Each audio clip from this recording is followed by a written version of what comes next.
জীবনে নাভিশ্বাস উঠা প্রসঙ্গে 180 দিনের অগ্রাধিকার তালিকার মধ্যে এই সরকারের প্রথম 3টি কাজের একটি ছিল আইন শৃঙ্খলার উন্নতি, 2 নম্বরে ছিল দ্রব্যমূল্য নিয়ন্ত্রণ এবং 3 নম্বরে হলো জ্বালানি খাতের নিশ্চয়তা। মাননীয় স্পিকার, আইন শৃঙ্খলা পরিস্থিতি নিয়ে কথা বলতে গেলে মুশকিল হচ্ছে আমাদের আইন শৃঙ্খলা সংক্রান্ত যিনি স্বরাষ্ট্রমন্ত্রী আছেন তিনি হয় ব্যঙ্গ করেন আর না হলে বাকচাতুর্য দিয়ে পুরো বিষয়টিকে ঢেকে দিতে চান।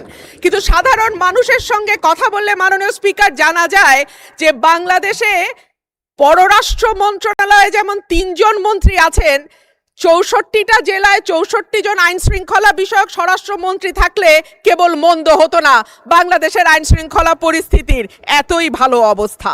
আর মাননীয় স্পিকার, জ্বালানি নিয়ে আর কি বলবো, তেল আর গ্যাস আর বিদ্যুতের ব্যাপারে মানুষ বলে, দুষ্ট লোকে বলে অবশ্য, ভালো লোক না, টুকু আসে টুকু যায়, এই আসে এই যায়, কতক্ষণ থাকে তারা নাকি বুঝতে পারে না। এইবার আসি মাননীয় স্পিকার, যখন তেলের দাম বাড়ছে, যখন বিদ্যুৎ হাহাকার এবং যখন গ্যাস পাওয়া যায় না, তখন 1 কোটি নতুন কর্মসংস্থান সৃষ্টি করবে বলে যেই সরকার প্রতিশ্রুতি দিয়েছিল নির্বাচনে, সেই সরকার ক্ষমতায় আসার 6 মাসের মধ্যে 62,000 লোক তাদের চাকরি হারিয়েছে আর 900-র উপরে কলকারখানা বন্ধ হয়ে গেছে। সো নতুন আর কর্মসংস্থান কি তৈরি হবে মাননীয় স্পিকার? যারা আছেন চাকরি করছেন তাদের চাকরি আর কতদিন থাকে আল্লাহ মাবুদে জানে।